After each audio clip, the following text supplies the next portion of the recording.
Halo guys, update terbaru COVID-19 di Taiwan seperti apa? Yuk langsung aja kita simak.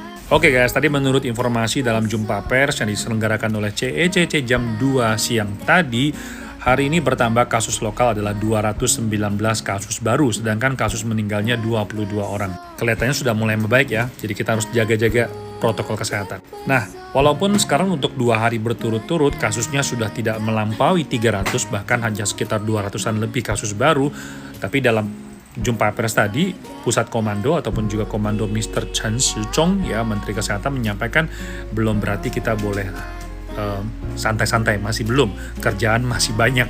Jadi Pak, semangat ya Pak. Nah, ini mungkin juga dipertanyakan oleh kawan-kawan sekalian, kapan sih pekerja migran asing di Taiwan itu boleh menikmati vaksin? Nah, ada yang mengusulkan bisa nggak pekerja migran asing itu didahulukan? Ini masih dalam pembicaraan. Moga-moga ada hasilnya yang baik buat 1 menit dari Taiwan. Halo guys, kembali lagi bersama dengan Agung. Informasi yang pertama ini soal pindah majikan. Kemarin seperti bilang kalau misalkan proses pindah majikan itu ditahan, betul nggak? Jadi proses pindah majikan tetap bisa diberikan asal kesalahan tersebut bukan dikarenakan oleh pekerja migran itu sendiri. Misalkan majikan ataupun juga pasien dirawat meninggal dunia. Kedua, pabriknya atau tempat dia bekerja itu bangkrut. Yang ketiga adalah si pekerja ini mendapatkan perlakuan yang semena-mena dapat menimbulkan kerugian fisik. Jadi 3 alasan itu ya guys. Semoga bermanfaat. Informasi yang kedua masih berkaitan dengan pekerja migran. Kemarin ada sebuah informasi menyebutkan kalau ada pabrik yang meminta pekerja migrannya untuk menandatangani surat pernyataan apabila pekerja migran tidak mematuhi protokol kesehatan dan terkena COVID-19, tanggung jawabnya 100% ditanggung oleh pekerja itu sendiri. Dan apabila kalau misalkan menyebabkan penyebaran di dalam pabrik, si pekerja ini harus bertanggung jawab dan juga membayar ganti rugi.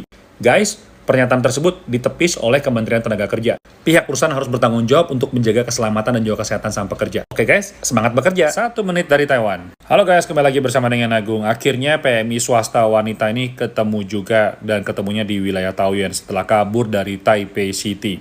Kenapa PMI swasta ini dicari-cari? Karena pada saat dia masuk ke salah satu rumah sakit, dicek ternyata suhu tubuhnya terlalu tinggi. Jadi sangat dikhawatirkan dia itu bisa membawa virus COVID-19 kemana-mana. Jadi sebenarnya dia nggak usah kabur, karena pasti bakal ditolong juga akan dibantu gitu loh. Dia kabur begini malah bisa membawa masalah yang lebih besar lagi. Jadi kawan-kawan kalau misalnya ada kasus serupa, mbok ya ikutin aja deh peraturan yang ada di Taiwan. Daripada mencelakakan semakin banyak orang, oke? Informasi yang kedua, sekarang ini di seluruh Taiwan ya akan dilakukan pemeriksaan kepada seluruh pabrik yang mempunyai pekerja migran lebih dari 50 orang. Tentu aja nih tujuannya untuk menjaga agar penyebaran komunitas itu dapat ditangani dengan baik. 35% buruh di Taiwan mengaku setelah diberlakukannya WFH, ternyata tekanan kerjanya semakin besar daripada sebelumnya. Semangat! Halo guys, kembali lagi bersama dengan Agung. 11 kategori penerima vaksin gratis di Taiwan. Siapa aja? Yuk langsung aja kita simak. Nah, ini ada 11 kategori penerima vaksin gratis. Yang pertama adalah petugas medis, kedua petugas pencegahan pandemi, ketiga petugas bandara, supir transportasi karantina dan juga hotel karantina, bepergian ke luar negeri alasan khusus misalkan petugas Kementerian Luar Negeri dan juga olahragawan. Kelima, pekerja panti jompo tidak termasuk perawat pasien di rumah tangga.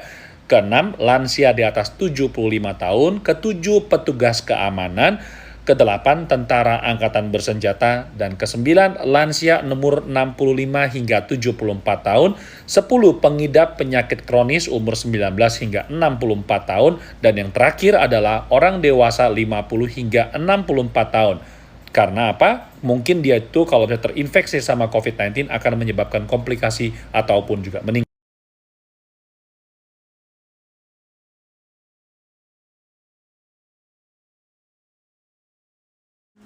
Halo guys, update terbaru COVID-19 di Taiwan seperti apa? Yuk kita lihat yuk.